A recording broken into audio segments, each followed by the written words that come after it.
Negli ultimi anni il mondo delle mountain bike ha vissuto una vera e propria rivoluzione tecnologica, soprattutto per quanto riguarda le trasmissioni. Se per decenni la scelta era semplice e si basava esclusivamente sulle trasmissioni meccaniche affidabili, robuste e facilmente riparabili, oggi i ciclisti si trovano di fronte a una nuova alternativa: le trasmissioni elettroniche. Ma cosa le distingue davvero? Quali sono i pro e i contro di ciascuna soluzione? Perché si è sentita l'esigenza di sviluppare trasmissioni elettroniche anche in ambito off-road? E qual è la guida pratica per la scelta? Lo scopriremo in questo video.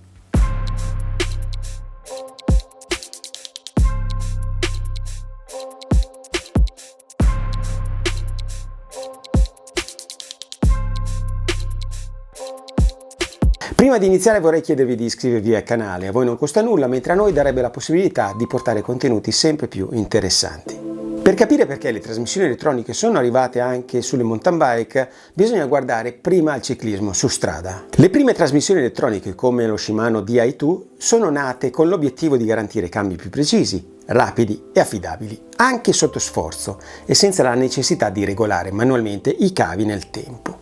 La mountain bike, con le sue condizioni estreme di fango, polvere, acqua, vibrazioni e urti, ha rappresentato una sfida ancora più grande. Ma proprio in questo contesto l'affidabilità meccanica dei cavi può venire meno. Bastano pochi granelli di sabbia o un po' di fango per compromettere la scorrevolezza del cambio. La mountain bike non è fatta per stare pulita, è nata per essere sporcata e portata al limite.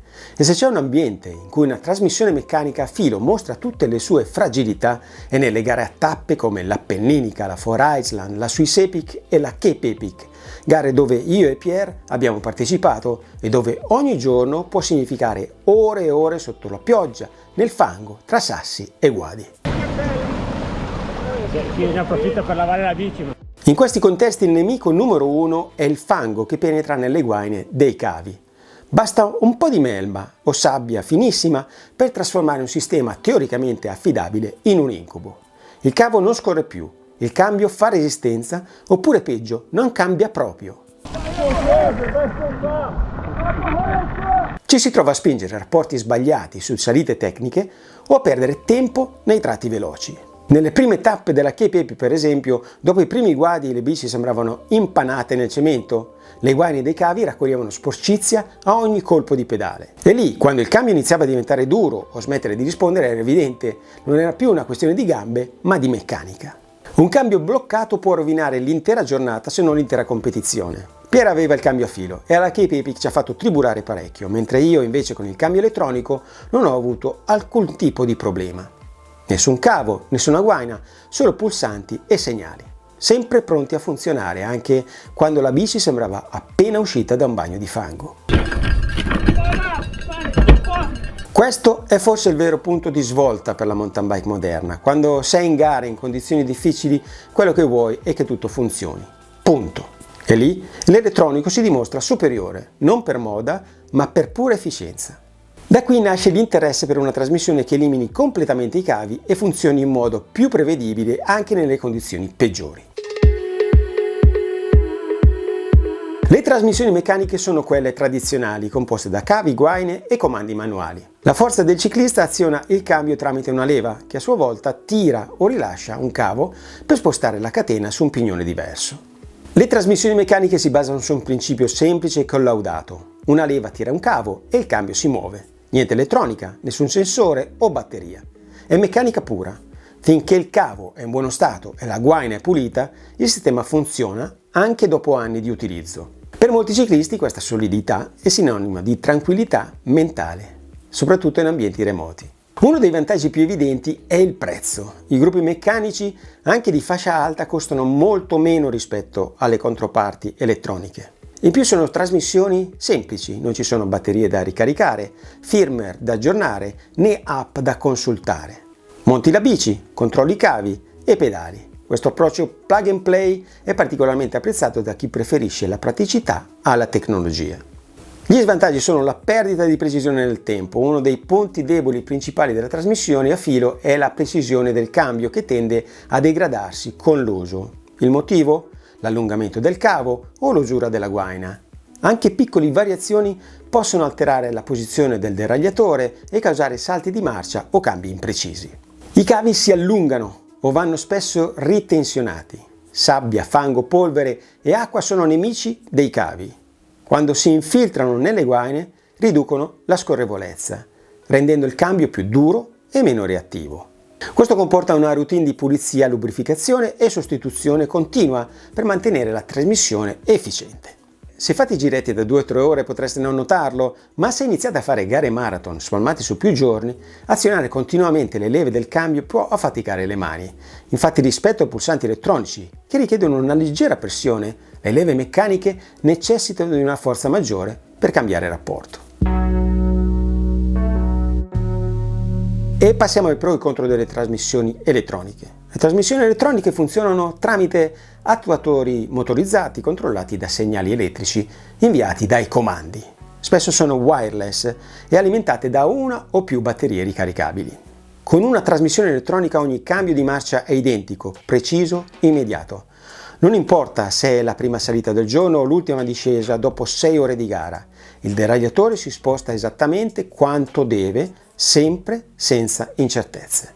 Questa costanza significa meno distrazioni durante la guida, più concentrazione sul trail e soprattutto zero compromessi, anche sotto sforzo. È una sensazione che chi ha provato difficilmente se lo scorda. Cambi perfetti, sempre. Dimenticati viti di registro, guaine, secche o cavi da sostituire, le trasmissioni elettroniche, specialmente quelle wireless come SRAM e XS, eliminano completamente cavi e guaine.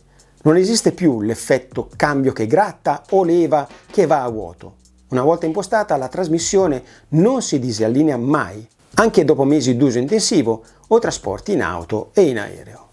Pioggia, fango, sabbia, neve, dove una trasmissione meccanica può iniziare a irrigidirsi o addirittura bloccarsi, quella elettronica continua a funzionare come se niente fosse.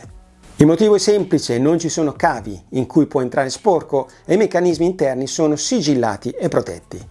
Chi ha corso gare epic come la Cape Epic lo sa, dopo una notte di pioggia o chilometri di fango, premere un pulsante e sentire che il cambio risponde con precisione è pura magia.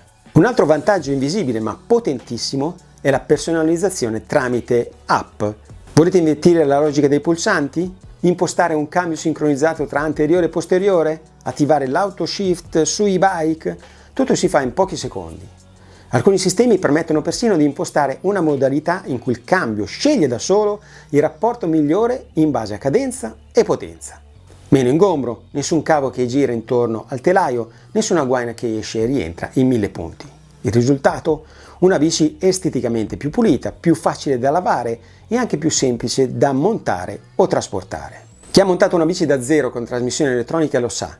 Si risparmia tempo, si evitano errori e il risultato è molto più ordinato. Il cambio elettronico però ha anche degli svantaggi. Il primo ostacolo, e spesso il più discusso, è il prezzo. I gruppi elettronici costano sensibilmente di più rispetto alle controparti meccaniche. Il divario non si ferma al solo deragliatore o comando. Servono componenti compatibili come il mozzo, la cassetta, catena specifica, batteria, caricatore. Inoltre, se qualcosa si rompe fuori garanzia, anche la soluzione può risultare costosa. È un investimento, certo, ma non accessibile a tutti, soprattutto se si considerano le spese già importanti di una mountain bike di alto livello. Le trasmissioni elettroniche, soprattutto le wireless, dipendono da una batteria e se la batteria si scarica è un problema. La durata è ottima, 20-30 ore effettive per SRAM XS, ma richiede un minimo di gestione, soprattutto in vista di una gara o di un'uscita lunga. Dimenticarsi di ricaricarla può trasformare un'uscita perfetta in un incubo. Anche se la batteria è piccola e leggera, se ne può portare una di riserva, resta una dipendenza tecnologica che può preoccupare chi ama l'affidabilità meccanica. Ci sono degli aggiornamenti firmware. SRAM e Shimano rilasciano periodicamente aggiornamenti che migliorano il comportamento del cambio, ottimizzano l'autonomia o risolvono piccoli bug.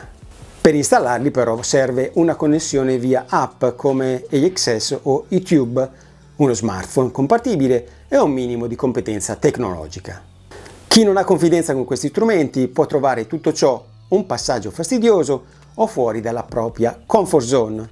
E anche se non sono obbligatori, a lungo andare non aggiornare il firmware può significare perdere funzionalità utili o stabilità del sistema. Un cambio meccanico può essere sistemato ovunque con un multitool o un po' di manualità. Se un cambio elettronico ha un problema serio, è difficile risolverlo da soli, soprattutto fuori casa. Serve un tecnico qualificato, spesso con strumenti diagnostici specifici, e non tutti i negozi o meccanici sono aggiornati sulle ultime versioni. C'è anche il fattore psicologico, la fiducia nella tecnologia. Questo punto non è tecnico, ma conta molto.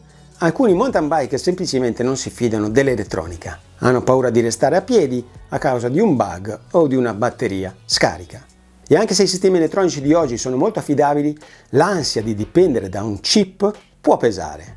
La trasmissione elettronica è un po' come il cambio elettronico delle auto sportive. Alcuni la adorano, altri preferiscono sentirsi sempre in controllo meccanico.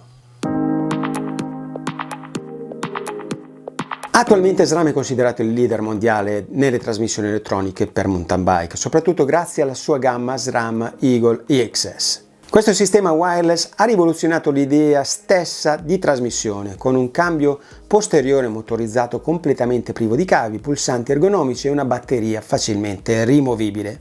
Rispetto al concorrente principale Shimano, che propone la serie XT e XTR Di2, più diffusa sui mountain bike di fascia alta, SRAM ha avuto il vantaggio di portare prima sul mercato un sistema completamente wireless e più plug and play. Shimano ha introdotto il gruppo XT Di2 M8150 specificamente progettato per i mountain bike, che offre funzionalità come il free shift e auto shift, integrandosi direttamente con i motori Shimano EP600 e EP801. Tuttavia questo sistema non è completamente wireless, poiché utilizza connessioni cablate per l'alimentazione e la comunicazione tra i componenti, quindi siamo in attesa che il colosso giapponese proponga soluzioni nuove e innovative a riguardo.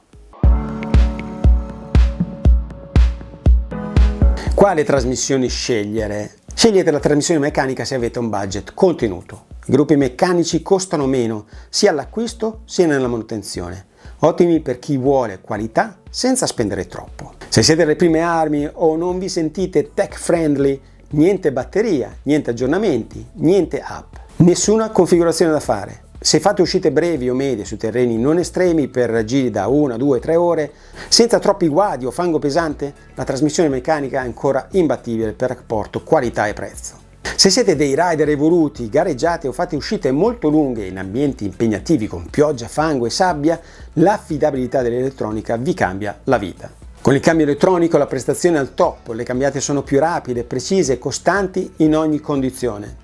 Se vi piace la tecnologia, le app, personalizzazioni, firmware, sincronizzazioni con i ciclocomputer, l'elettronico è un ecosistema moderno e intelligente. È indicato per persone che pedalano con frequenza e vogliono ridurre la manutenzione. Zero cavi uguale meno regolazioni uguale più tempo in sella. In conclusione, la scelta tra trasmissione elettronica e meccanica dipende da uso, budget e preferenze personali. Chi cerca affidabilità, basso costo e semplicità continuerà a preferire i sistemi meccanici. Ma per chi è disposto a investire in una tecnologia avanzata, desidera precisione assoluta, la trasmissione elettronica rappresenta una delle evoluzioni più entusiasmanti del ciclismo moderno. In definitiva non si tratta di quale sia meglio in assoluto, ma di quale sistema è più adatto al proprio stile di guida e alle proprie esigenze. E voi cosa ne pensate? Fatecelo sapere nei commenti. E con questo è tutto, vi saluto, vi ringrazio e ci vediamo alla prossima. Ciao!